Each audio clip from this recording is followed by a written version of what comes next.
Hello, everybody. Welcome to Hey. Tuesday Notary Titans. Today is March 25th. It is hard to believe that we are coming up on the end of the first quarter. Welcome to this amazing free coaching call. My name is Jen Neitzel. I'm the creator of Marketing for Notaries, and I am here with the one and only Laura Biewer with Coach Me Laura. Hi, Laura. Good afternoon. It How are is you? such a beautiful day out here today. It is gorgeous here Oh my too. God. It's going to be 84 at the most. So Yeah. it's really Beautiful. I nice. know. We got to soak up every day like this because in about 2 months, it's going to be 100 and something degrees out. So I'm trying to get outside as much as I can. And I hope you guys are doing the same. So while we're waiting for all our friends to come in and get settled on the call, I just want to review a little bit of call etiquette to get us started. Couple of rules that we have put into place. The first one is please do not unmute unless you have been invited to do so. We will prompt you when it is your time to have your question answered. And at that point, you can unmute. We are answering questions from those raised hands. And let me tell you how you can raise your digital hand to get in line and have your notary questions answered. There is a raised hand function right at the bottom of your Zoom screen. It should just be a little hand outline, and you would click on that, and that will allow you to raise your digital hand. In fact, those of you that want to go ahead and get in line now to have your questions answered, go ahead and raise those virtual hands. If you can't find it in your menu below your Zoom screen, look under reactions or under the more button. I don't know why Zoom doesn't keep it consistent, but it is there. I assure you, you might just have to look around a little bit. Worst case scenario, if you can't find us, just raise your real hand and hopefully we'll see you. Um, we are no longer allowing meeting bots to come in and take notes for you guys. I'm sorry, but it doesn't work well with the Zoom platform. So we are declining any meeting bots or note apps that try to come into the call. And of course, you guys know Laura and I take the recommendations that we make for other courses and communities and programs very seriously. No unapproved promotion in the chat, please. If you are interested in promoting, if you have a product or a service that you are interested in promoting on Tuesday Notary Titans, just shoot Laura and I an email and we can get the conversation going that way. Okay, now that that is all out of the way, I want to also extend a very special welcome to any of our newcomers this week. I saw this morning that we had an increase in people over the last week. So that's very exciting. We've gone from, I don't know, however many signups to this many signups. It was like 25 new ones. So if you are new to this call, we are thrilled that you are here today. And we are absolutely excited to help answer any of your business related questions. Today's program is going to feature some lessons for us. This is something that Laura and I kind of started, the January? We started this in January, doing things a little different, right, Laura? Yes. And we have invited, because taxes are due in 3 weeks. And so we have invited the one and only Sue Hope with Notary Assist, who in a few minutes is going to come on and give you guys some free lessons in managing the anxiety that comes along with tax season. So I'm really looking forward to that because full disclosure, Sue, I still need to file my own taxes. So I know I'm not the only one in that bucket. Um, we do also now have, if you guys don't know, we have a TNT Facebook page. So if you want to keep up with us in between TNT calls and get some great resources, network with some new notaries, you can join our TNT Facebook group. We have kept it private because our goal is to keep it positive. So if you want to register, If you want to sign up, make sure you are using the email you use to register for TNT, and no business pages are allowed. You have to join as an individual.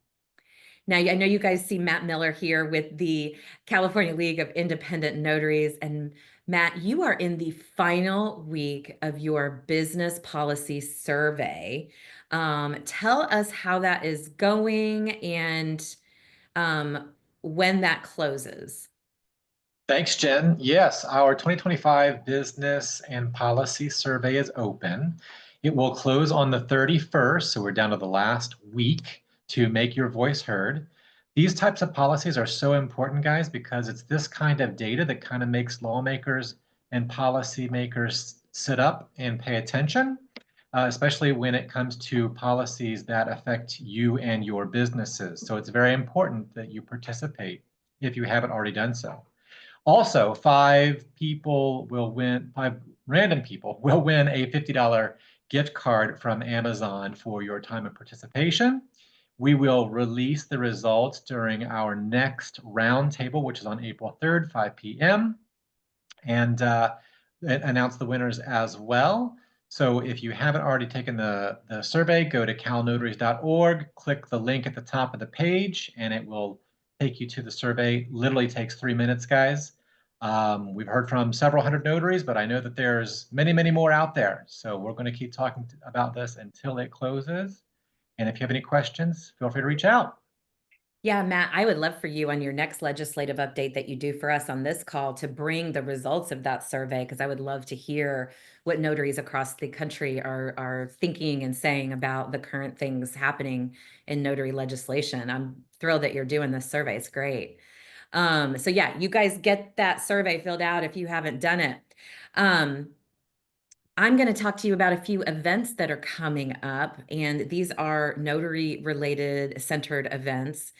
And before we get into them, Laura and I are both going to talk to you about them today. Before we get into them, I just want to remind everybody that it is really important if you are able to attend a notary centered event at least once or twice a year.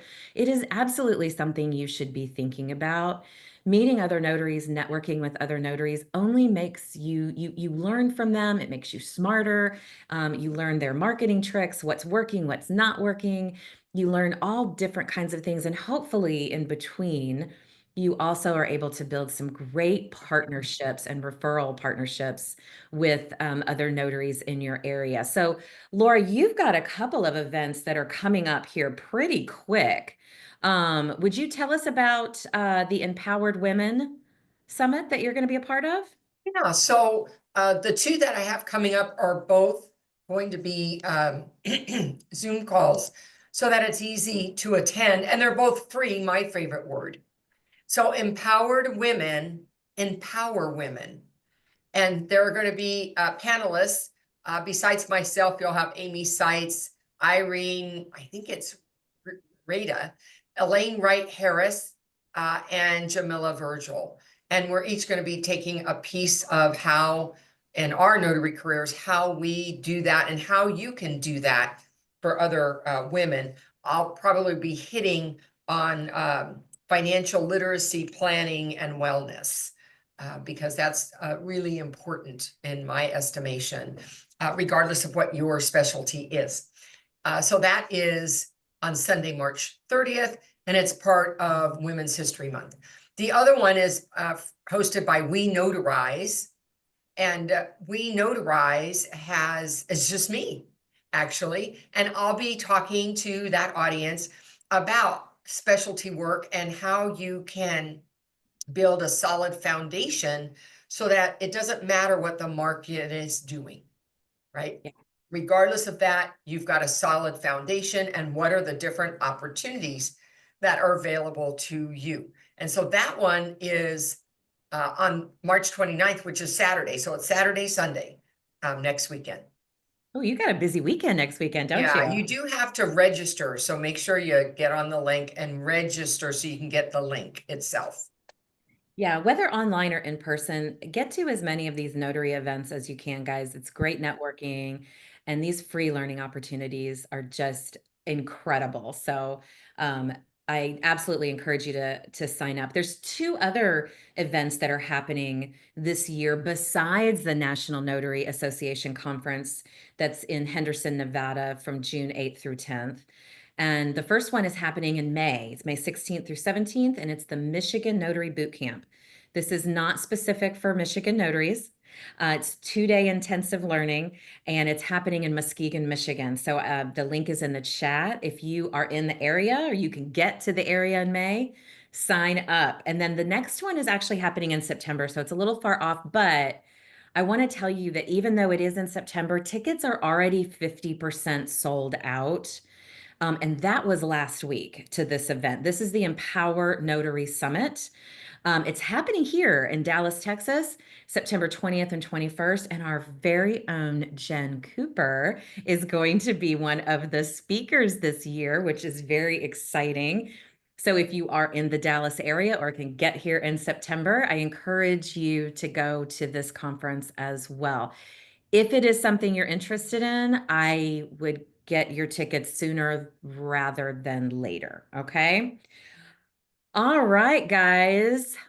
We have a question, but first, Carolyn, if you don't mind, keep that hand raised. We see you, and anybody else who wants to raise your question or raise your hand for a question.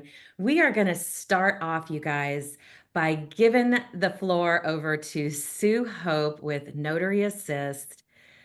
If you've never met Sue, this is a woman that has so much energy. It's just so, you just can't help but smile around Sue. Am I right, guys? Like, she's just the best. High energy, always has a smile on her face, always has an encouraging word to say. She's been a fixture in the notary community for 20 years. Ish. 20 years, which is crazy because she doesn't look over 25, right? Oh, you're too kind.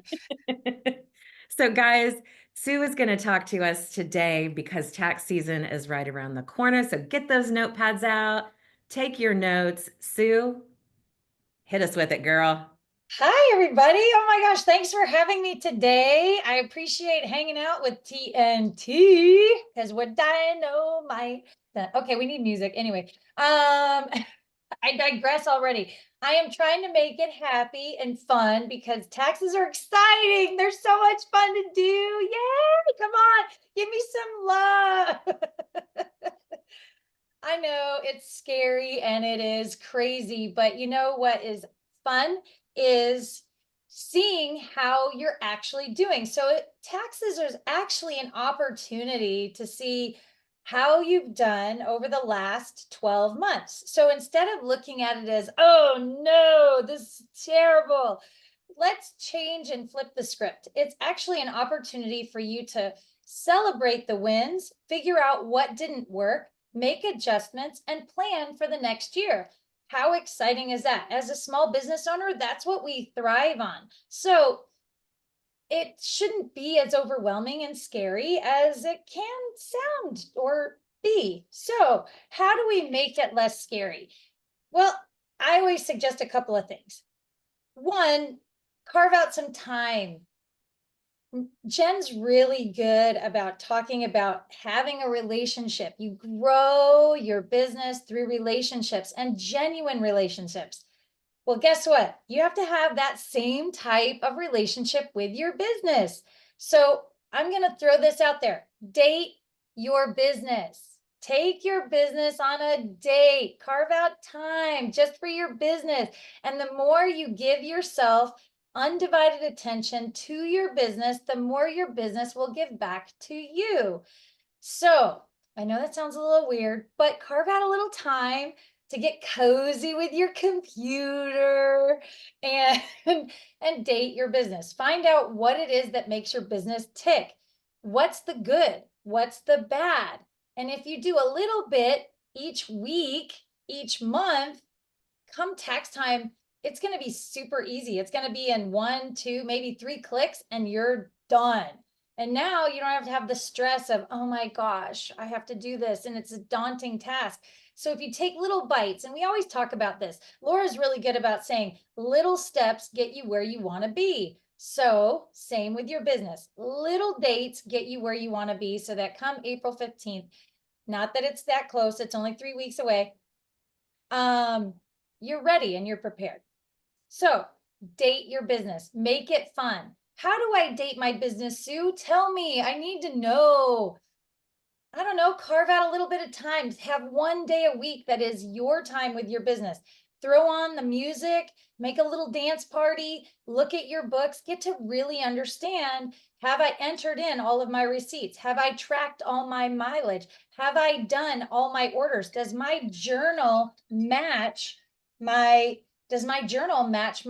entries in whatever system I'm using? I would love for you to use Notary Assist because it's made just for you, and we understand how hard you're working in the notary community, but there's many other platforms out there that can do similar things.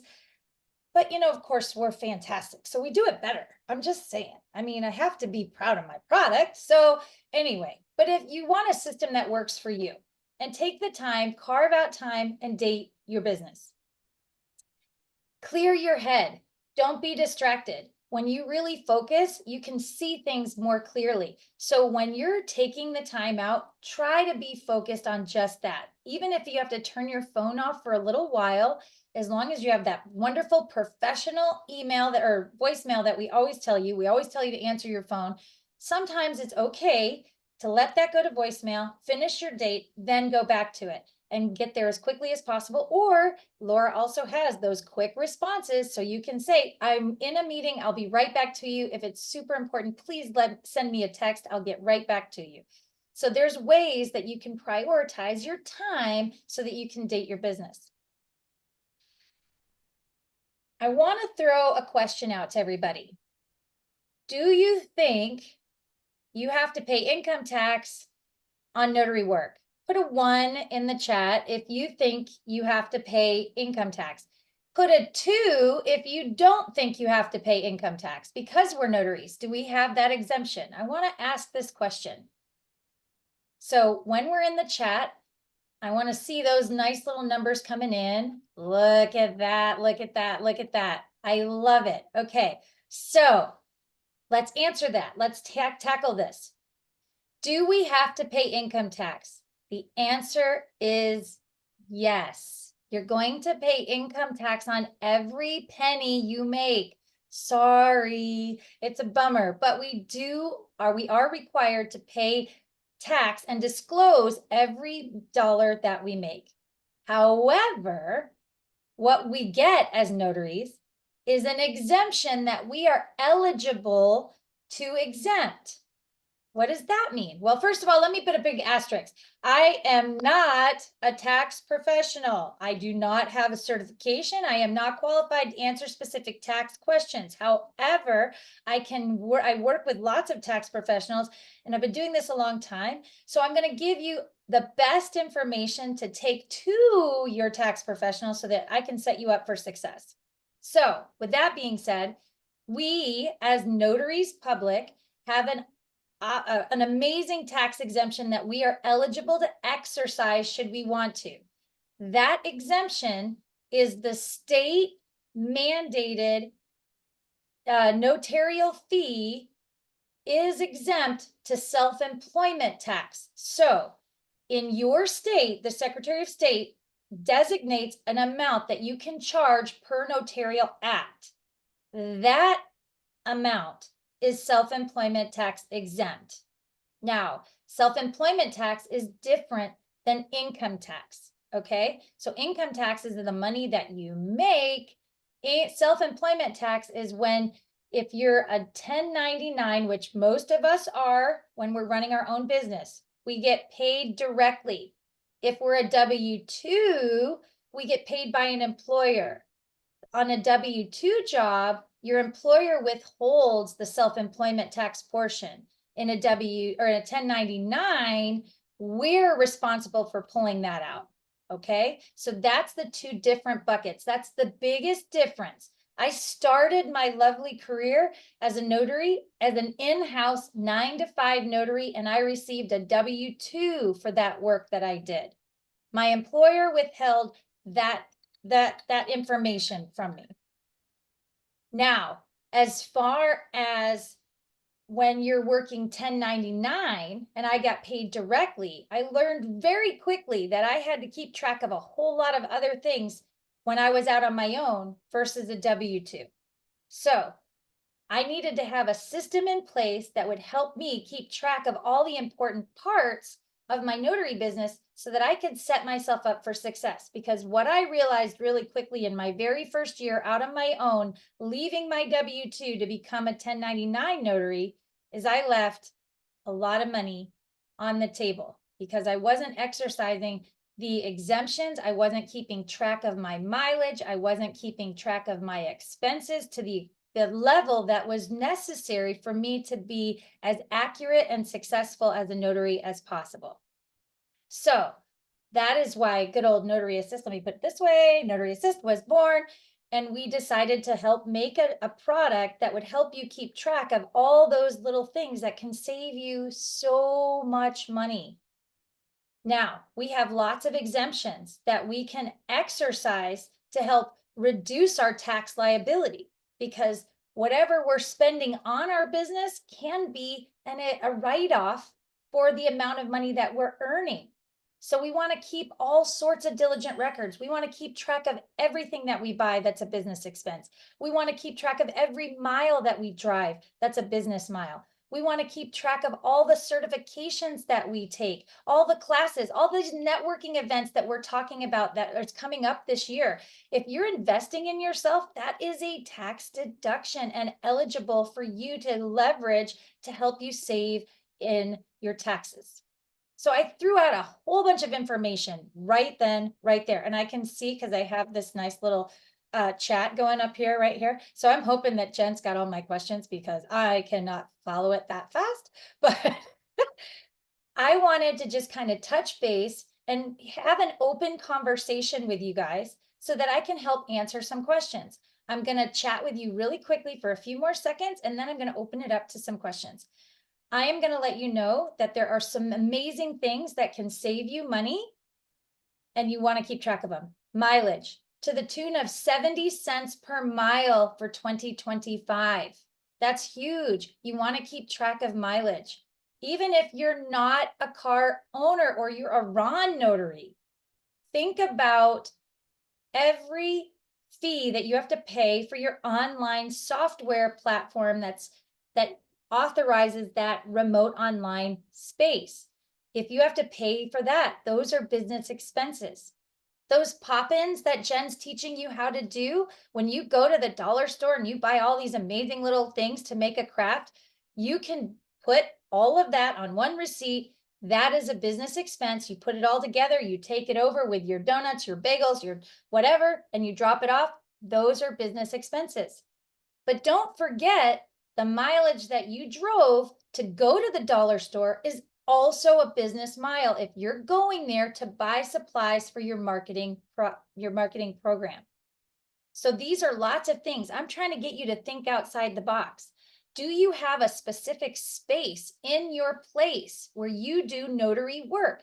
Is it just for notary work? If it's just for notary work, you might be eligible for an in-home office deduction. These are things that I want you to start thinking about so you can talk to your tax professional and build a plan that's right for you. Now, be careful. I'm going to say one other thing. A tax preparer is different than a tax advisor. A tax preparer is going to make sure you file all the forms at the right time and get them sent in and stay compliant. A tax preparer or a tax planner is going to sit down with you and talk to you about what your plans are, help you understand all the different options that you may have available to you, like this self-employment tax exemption.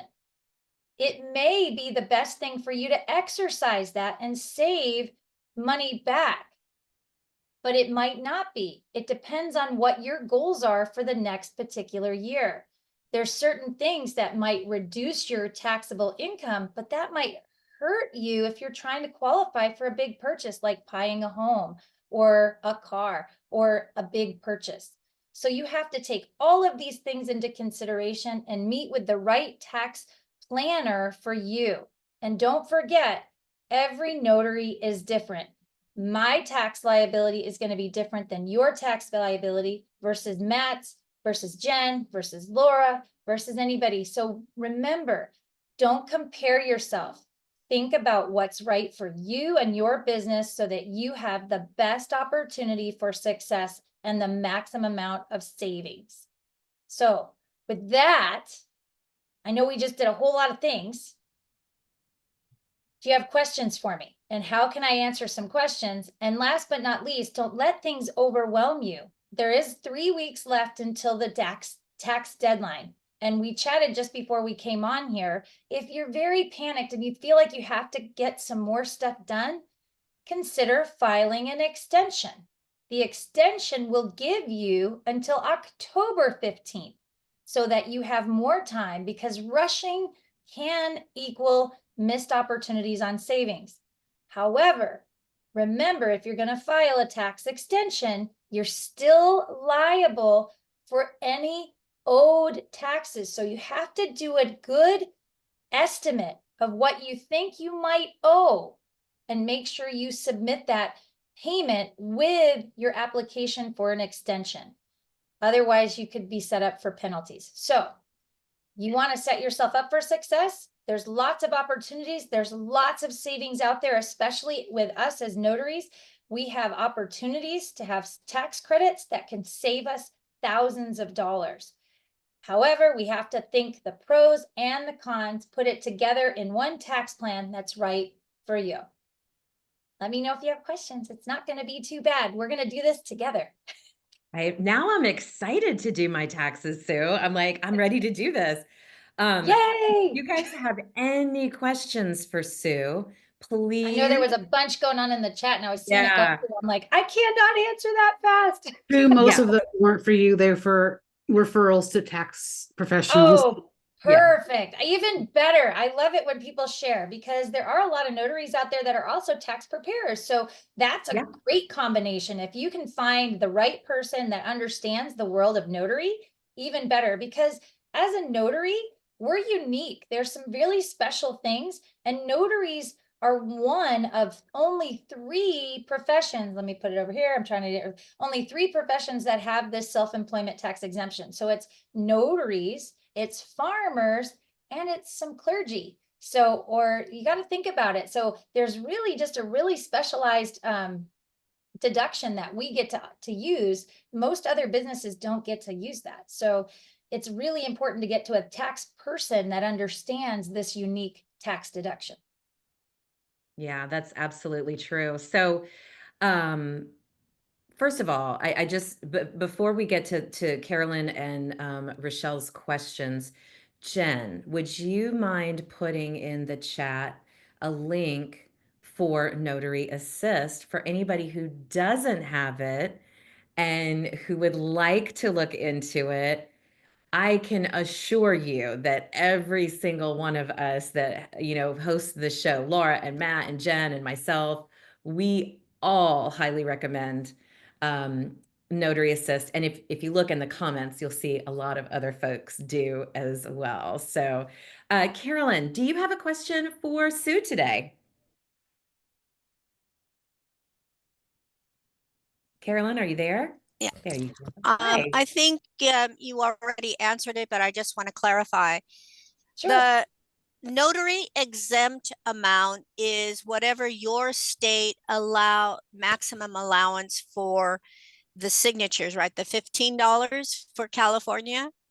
If you're in California, yes. That's the only amount that's exempt. Yes. Yeah, yes. So if you have Okay. a print fee, if you have a rush fee, if you have a service fee or a convenience fee, all of those are still subject to self-employment tax. The only part that's exempt is the state mandated notarial act. Now, to clarify too, if you're a RON, a lot of states have a different in-person value than they do a RON value. So you have to keep those separated as well. So you want to make sure that in your record keeping, you're keeping track of what's in person and what's online or what's RON. So you want to make sure that you keep them separated to maximize your exemption. Yes.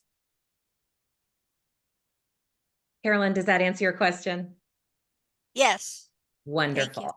And if you, Thank you, I think you Carolyn. had your hand up before, Carolyn. So if you've got another question too, we will take that in just a moment. Rochelle in Orange County, what's your question for Sue? Our neighbor, yay! Rochelle, are you there? We cannot hear you. She's unmuted. Yeah, she's unmuted. I wonder if she is Hey, now. Joe. You might have to go out and come back. Ah, here she is. She said, Sue, I have a similar issue. I was looking for the YouTube video on all the features before I decided on a platform, but the only one linked on your site is like 7 or more years old. Did I miss something? There is well, we've been revamping our YouTube page, so there might be. Check out our shorts as well on YouTube. I think there might have been 2 Notary Assists up for a while. We've been trying to clean it up, and I think the older one might be older. So if you go to our website and go to the very bottom, we have all of our links to our current and active ones. I think there could be one that was sunsetting, and that might be been what your issue was. But we should have lots of shorts and lots of video helps on there as well. But you're always welcome if you have a question. We actually still answer the phone and do tech support. So I'm going to actually drop my phone number or our phone number here in the chat as well. But it's 949-713-3570. And we can always walk you through a step or two. And we'll be more than happy to show you either how to generate an invoice, how to send out an email, run a report. So whatever you might need, we're here to help. And most of our people that are helping answer the phones, they understand the notary community, so we understand. And you don't get a recording, you actually get a human first. That nice. I love that. Does that answer your question, Rochelle? Oh, she put her hand down. So I'm going to say that's right. She can't hear me. Perfect. Yes. And then Kristen, are you able to unmute? Sure. Hi there. Hey, you had a question for Sue. Oh yeah. Hi Sue. How you doing? Hey, Kristen, how are you? Sorry you hear my doggy in the background. We're just came back from a That's all walk. Yeah, I right. was just curious. Do you have any plans to add any additional like check boxes on the profile for like scan backs or copy of ID or anything like that? Yes, we are. We always are looking at expanding. There's a lot of things that we have in the works that should be really beneficial for 2025. But yeah, definitely. I can't elaborate too much more, but yes, we're often running and we're trying to expand the your profile and customer profiles. Okay. And one other question. Were you guys thinking about merging a bit with Jurat Inc. or where the 2 systems would work hand in hand at all? We are working actively with Jurat Inc. and we're hoping to get things through as soon as possible. We have been working for a while now. It's just 2 systems and construction and compliance. So, but yes, we're actively working with Jurat, and we're also reaching out, and we've sent lots of messages over to Notary Act because there's quite a few Notary Act users as well. We want to be a nice hybrid for all journal platforms. Okay, That's awesome. Thank you. Exciting news. Amber Nicole out in California has a question for you. Amber!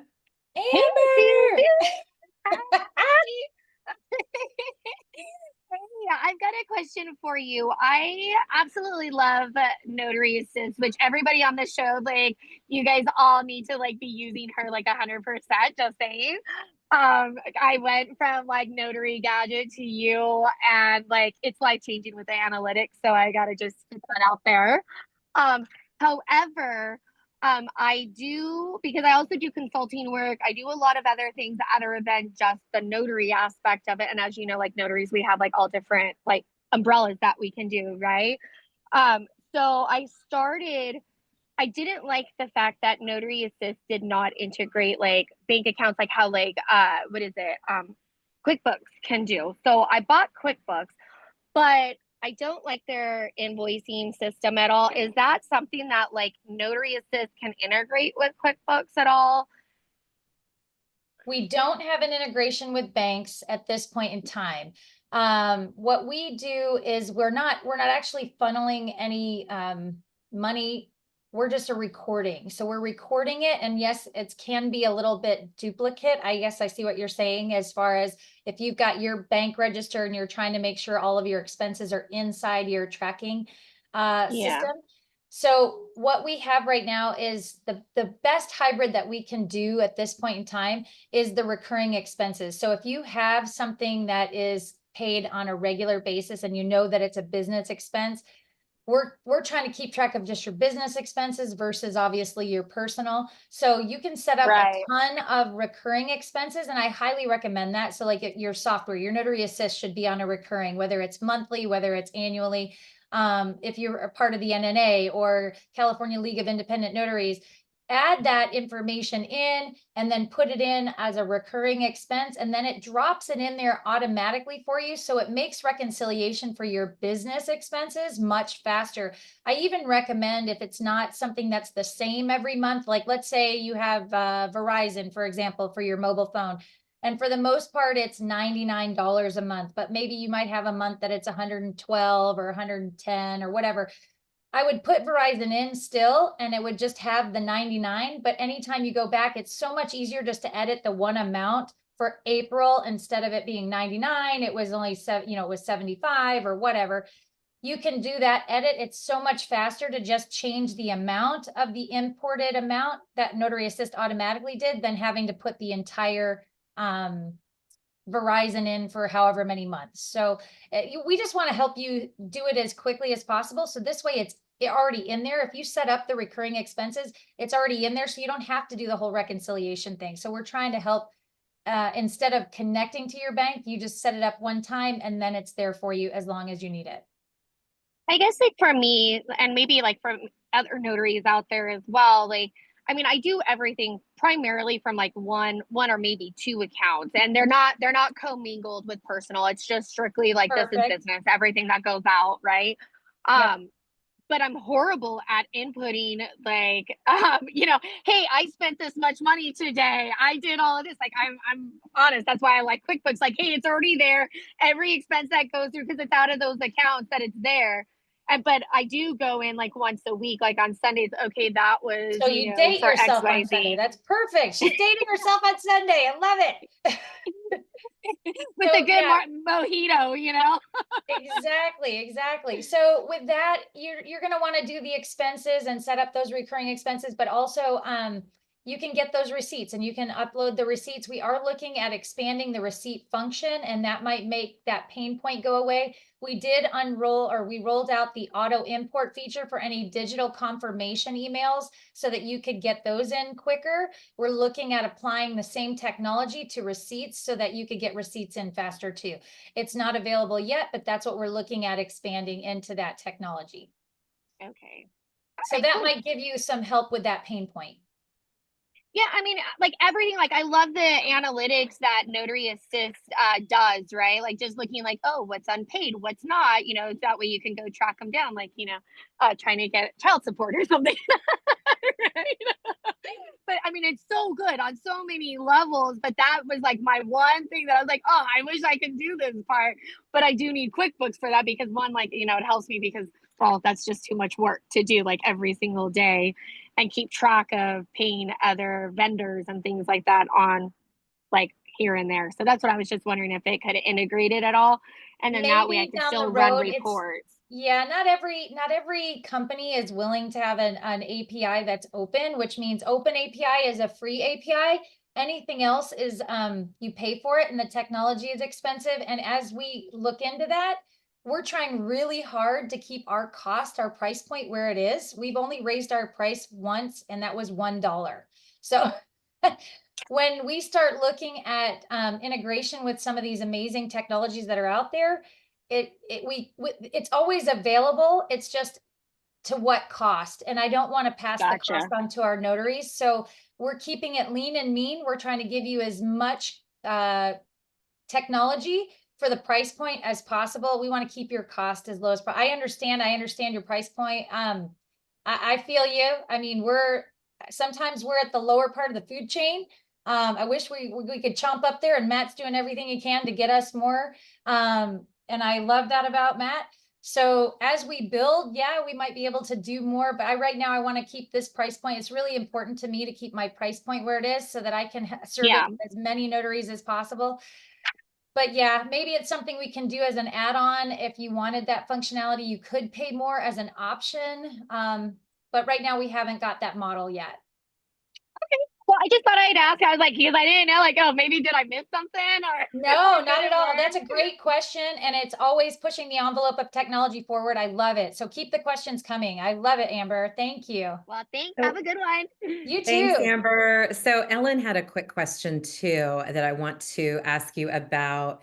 Does everything work the same on the phone app as it does on your laptop? So with Notary Assist, if she wanted to Well- update and send a paid invoice from her phone, could she do that? Oh, yes, absolutely. We tried to make 90% of the functionality from the web app or on your computer as the same as the mobile app from your Apple or your Android phone. So there are some things that we can't do. There's no reporting on the phone. The form factor is just too small. I'm sorry. If you can get to read a report on that. You couldn't see that anyway. Yeah, so so- it's a real challenge. So the analytics and the reporting is all on the web app. But as far as day-to-day function tracking, where a package is using leveraging the camera to do your barcode scanning so that you don't have to type in every single digit of that 13 or 14 long UPS label. Mhm. Can you tell that Yeah. that was one of my pain points? Yeah, no, I get that. Yeah, we all feel that. Yeah. Yeah, but you should be able to mark an invoice paid. You should be able to send an invoice. You should be able, if you've created templates on the web app, as far as having an introduction, like let's say you're out on the road, you've gotten a new assignment, you can forward that to import@notaryassist.com. That will start off the auto import so it gets it into your app as soon as possible.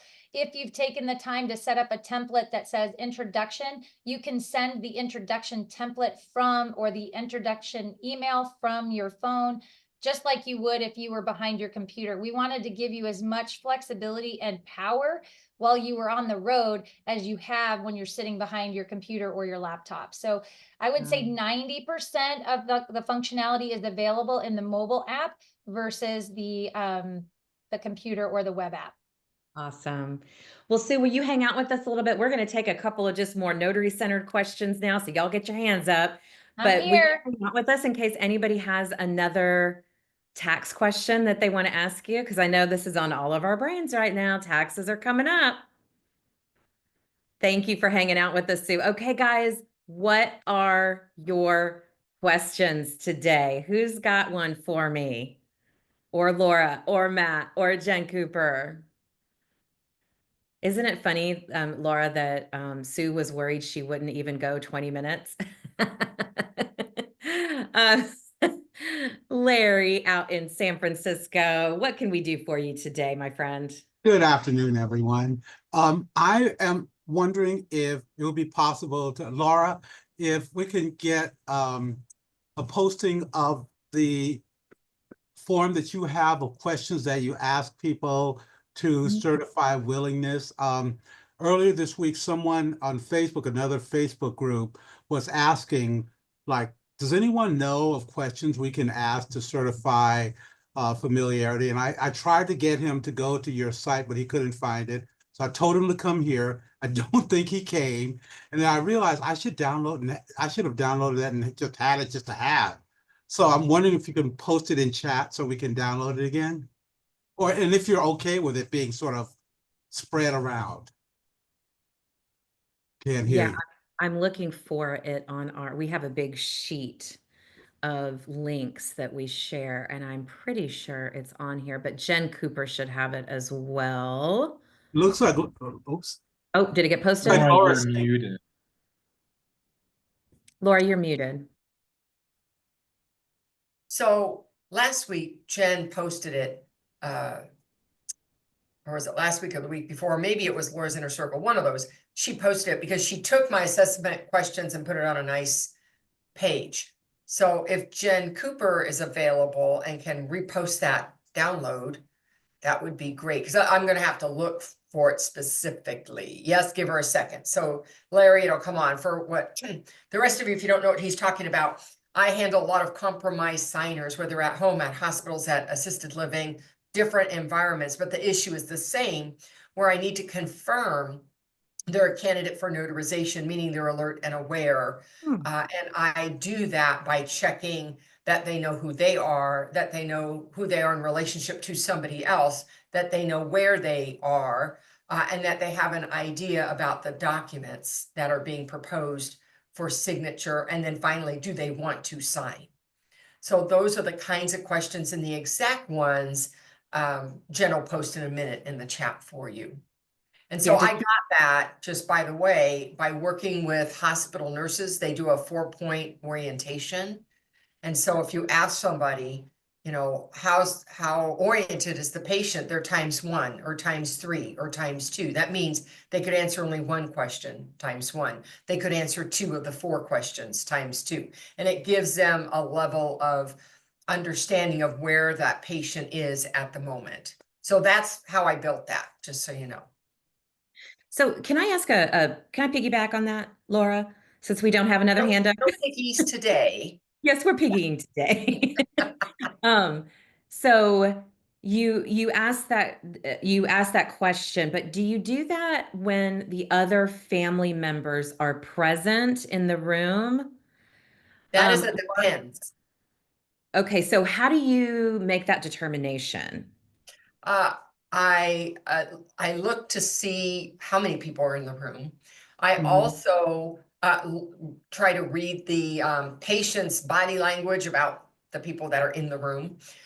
If I have any hesitancy from them, or they're saying, who are you? Why are you here?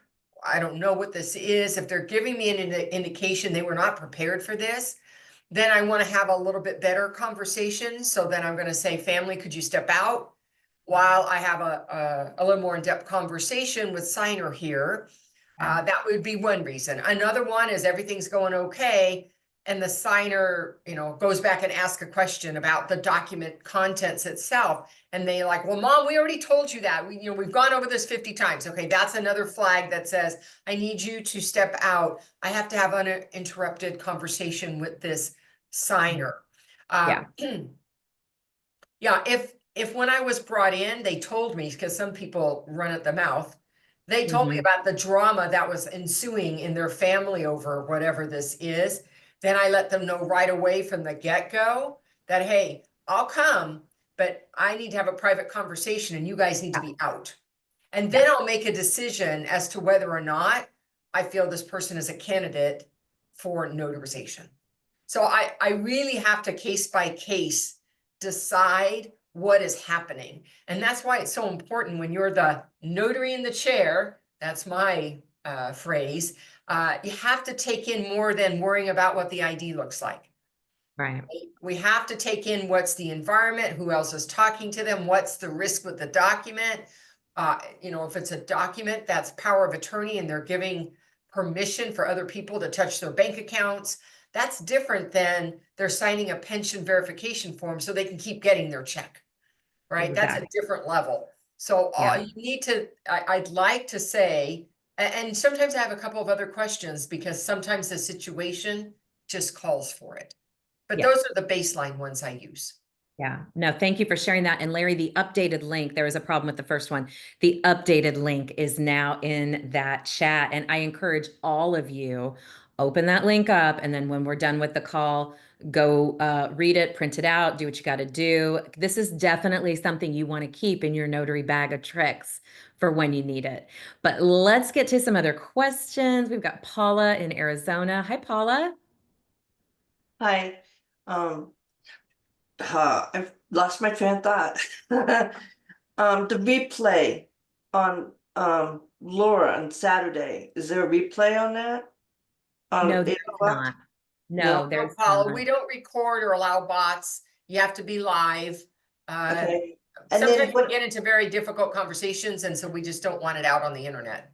And then on this TNT, where Yeah. would I find the replay? Because You can go to YouTube, Paula, and go to the Marketing for Notaries YouTube channel. That's where you can now find all the replays starting from January on for TNT. It's going to be on my Marketing for Notaries channel. And Jen just posted that direct link for you in the chat as well. okay, thank you. You're And welcome. another thing is, yeah, just watch out for people that try to push you to do something that you know is not allowed because Oh, yeah. the signer's not in the right frame of mind. Very Because good what's advice. gonna You are right. happen is that they will come back and they'll sue your butt. Yeah. But Good advice. I Yeah. Never have let anybody bully you into anything. yeah, I had that happen to me, and then I walked away from it, and then the person called me back. We got another notary that did it for us, but thanks for your time. And I'm just like, more power to them because they're the ones that's gonna get in trouble. This is why we say, Paula, not everybody is your customer because some people do want to bully you. But I want to make sure we have time. No, Were that's those fine. I was just questions? putting my Oh, she just went on mute. I just want to make sure we got all your questions, Paula. It sounded like we did. We've got Sharon in Michigan. She's got a question for us. Sharon? Hello, quick question. So I started buying my equipment and everything at the end of December. And it's all into January. Can I still claim that the equipment from December into next year's taxes? Oh, Sue, did you hear that? You're on mute, Sue. Apologies. Ask the question again. I was typing away at the questions in the chat. Okay, I was asking. So I bought some of my equipment at the end of last year and going into this year. Can I claim that last year's equipment as well as this year's equipment for next year's taxes?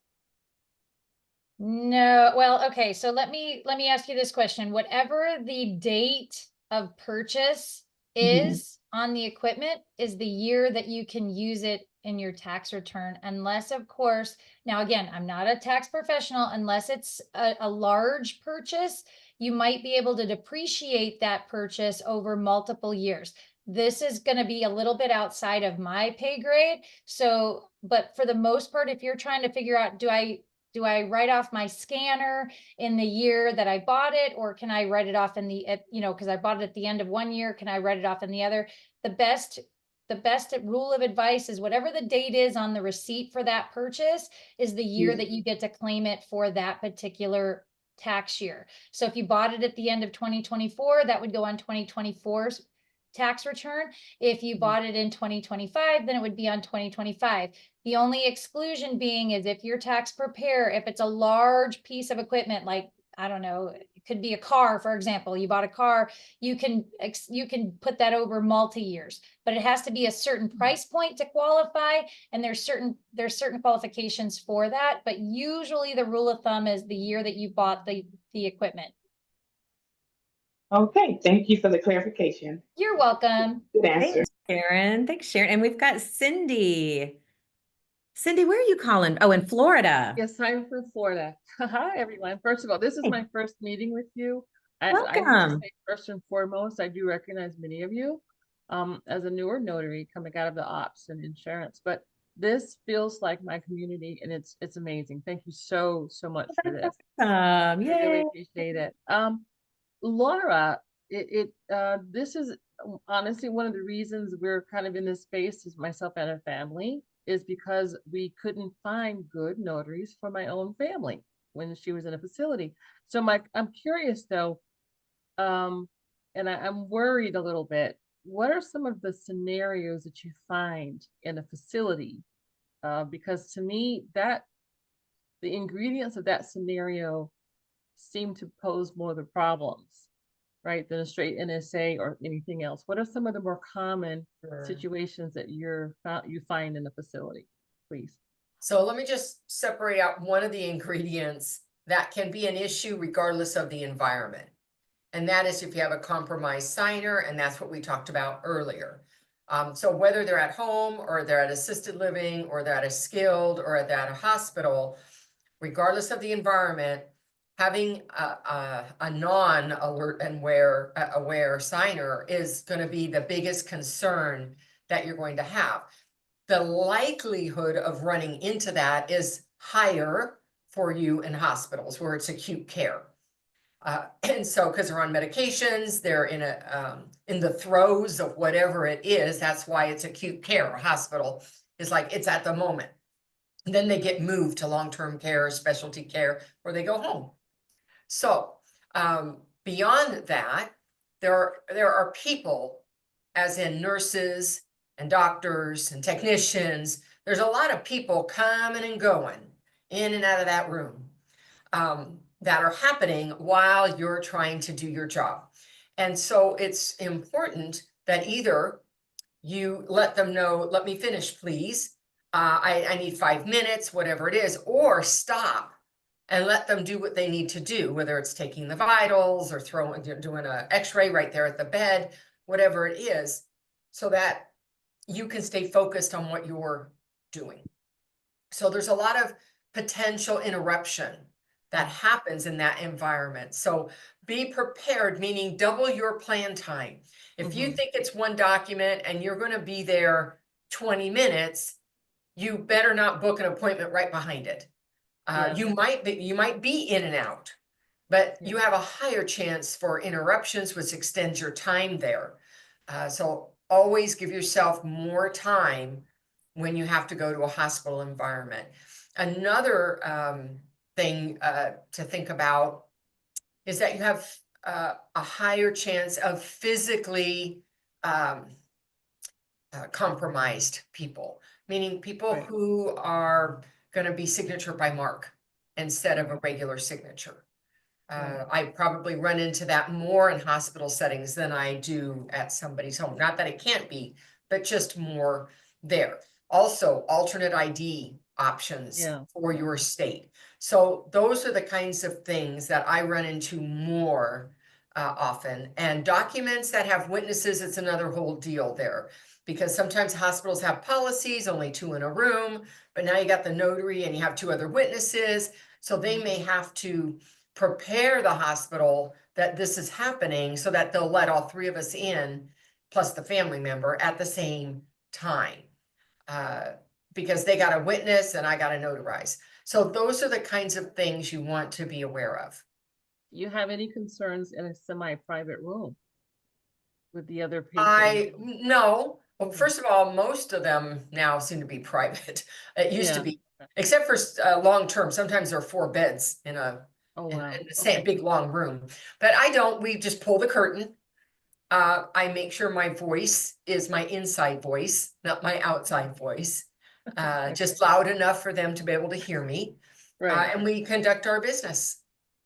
Okay, and one other portion of that, do you find it appropriate to ask for a conference room, maybe, to have the family members and the signer in? Is that even reasonable? You're not going to get that in a hospital. That's not going to happen. I do get that in assisted living, although they have their own apartments, so that's usually not an issue. Sometimes in long-term care, they do have conference rooms, and in long-term care, if they're not bedridden, meaning they can't get up from the bed, if they can get into a wheelchair and move into a conference room, yes, on occasion, I can do that, but I've never been able to do a hospital assignment in a conference room. If I could have, I can't tell you how many trusts I would have moved there. Fair enough. Thank you. Thanks a lot. You're welcome.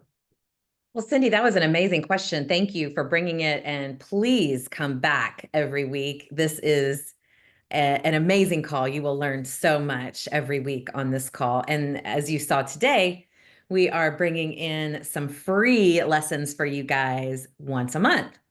Unfortunately, Rochelle, we and Alicia, we are out of time, and we want to honor your time. We are going to have to wrap up today. So, Laura, would you like to close us out for today? Have a productive day. I don't have anything right now, so just make it productive, whatever it is you're going to do. That's a pretty good closeout. I don't know. Make the big three, tackle them. That's right. All right, guys, have a great week. We'll see you back here next week. Take Bye. care. Bye.